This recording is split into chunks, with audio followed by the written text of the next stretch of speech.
Тверская область стала ареной захватывающей криминальной драмы. Спецназ и полиция провели обширную операцию, закончившуюся неожиданной развязкой.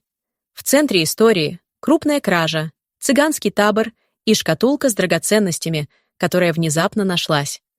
Но в этой истории все еще больше вопросов, чем ответов. Кроме этого, яркие рейды против мигрантов прошли в Новосибирской области, а московские правоохранители провели масштабную операцию по зачистке мигрантских борделей. Обо всем этом мы и расскажем в этом выпуске. Утро в Калининском районе началось, как обычно, с тишины и спокойствия. Местная жительница, преданная хозяйка и ценительница семейных реликвий, обнаружила исчезновение своей шкатулки с драгоценностями. Это событие нарушило все ее планы на будущее.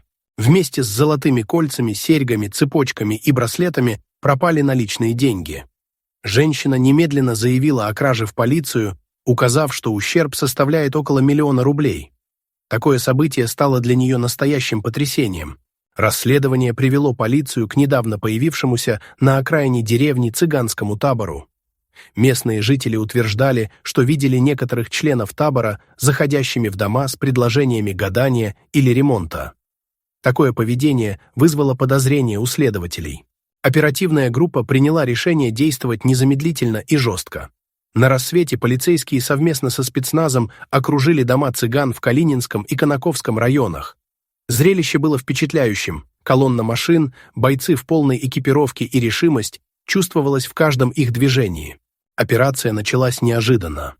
Спецназовцы проникали в дома через окна, двери и даже через крыши, создавая эффект полной внезапности. В доме одной из семей был найден тайник за фальшивой стеной. Когда ее вскрыли, оперативники были ошеломлены. Внутри находилась та самая шкатулка, о которой говорила пострадавшая. Открытие тайника стало сенсацией. Внутри находились пропавшие украшения, утонченные кольца, сверкающие серьги, массивные цепочки и браслеты.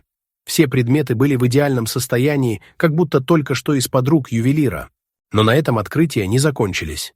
В другом углу дома под половицами оперативники нашли пачки денег, спрятанные в старом сундуке.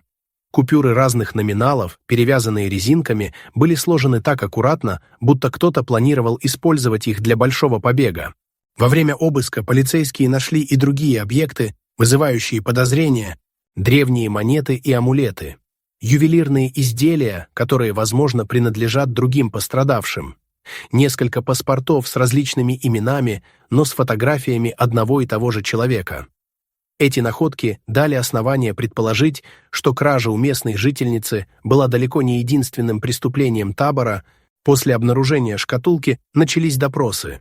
Первые слова членов семьи были попытками оправдаться. «Мы ничего не брали, это все подбросили», — заявляла хозяйка дома. Однако улики указывали на обратное.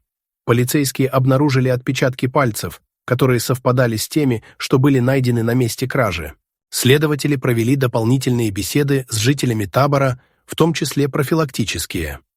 Они говорили о важности соблюдения закона, уважения чужой собственности и воспитания детей с пониманием ответственности. Шкатулка и драгоценности были возвращены их законной владелице. Тем не менее, это дело оставило множество вопросов. Как выяснилось, это не первая подобная операция в регионе, и многие предполагают, что найденные украшения могут быть лишь верхушкой айсберга. Жители Тверской области вздохнули с облегчением, узнав, что преступление раскрыто. Однако для полиции работа только началась. Теперь им предстоит выяснить, сколько еще таких шкатулок скрыто за фальшивыми стенами. Ранее в Челябинской области после расправы над таксисткой в Коркино прошли рейды по местам проживания цыган. Последующие мероприятия прошли на территории Троицка. Силовики проверили документы у 70 человек в 15 домах. Все лица проверены по информационно-справочным учетам на предмет выявления их причастности к совершению преступлений, нахождению в розыске, а также незаконного проживания.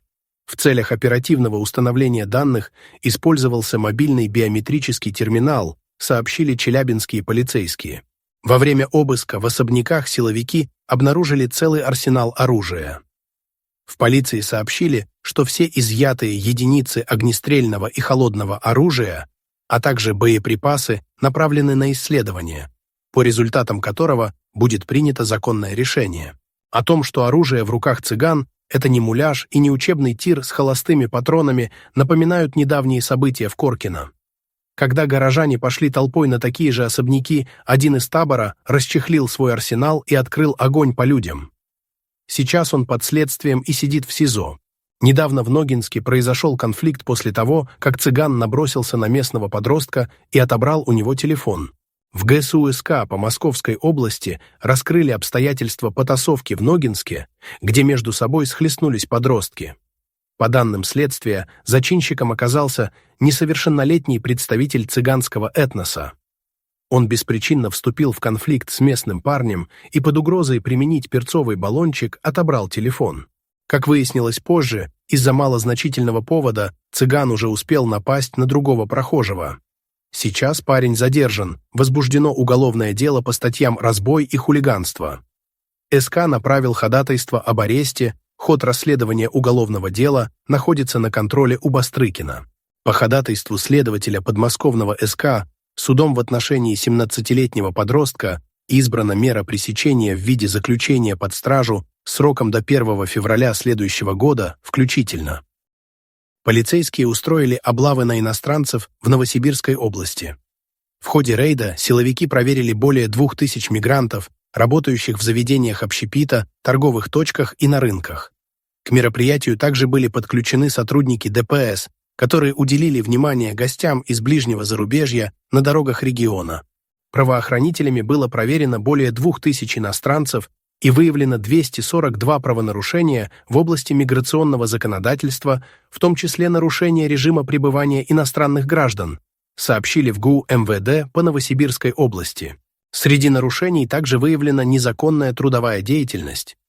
Мигранты работали без оформления необходимых документов и разрешений. По всем административным нарушениям возбуждены дела. В отношении 66 иностранных специалистов вынесены постановления о принудительном выдворении с территории России. Сейчас они ожидают отправки в Новосибирском спецприемнике. Кроме того, в отношении 186 непрошенных гостей принято решение о неразрешении въезда в Россию. Напомним, в ноябре этого года губернатор Новосибирской области Андрей Травников подписал постановление, согласно которому мигрантам запрещено торговать табачными изделиями и напитками, работать в такси и детских садах региона. В документе отмечается, что приоритет при трудоустройстве в эти сферы деятельности будет отдаваться гражданам России. Ранее, после рейда силовиков по автомойкам Новосибирска, 42 нелегальных мигранта поместили в спецприемник для последующей депортации с территории России. В конце ноября московские правоохранители провели масштабную операцию по зачистке мигрантских борделей. Она прошла одновременно по 90 адресам, и точность попадания была крайне высокой.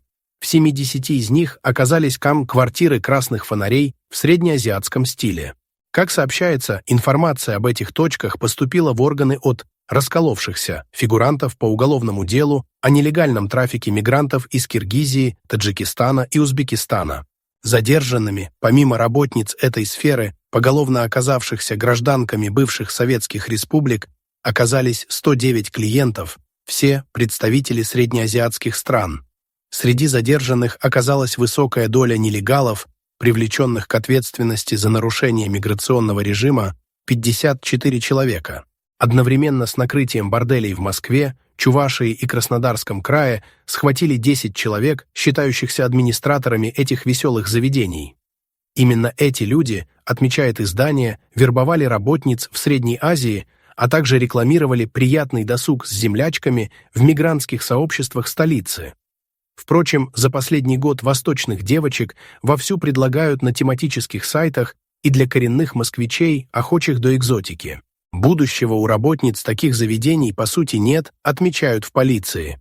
Они по сути находятся в сегменте масс-маркета, час стоит дешевле 3000 рублей. В итоге количество клиентов за один рабочий день может быть весьма высоким. А что по поводу всего этого думаете вы, уважаемые зрители? Оставляйте комментарии, чтобы поделиться своими мыслями и обсудить новости с другими зрителями. Мы очень ценим ваше мнение и всегда рады обратной связи. Присоединяйтесь к нашему сообществу и будьте в курсе всех новостей и обновлений на канале. Всем добра! Всем пока!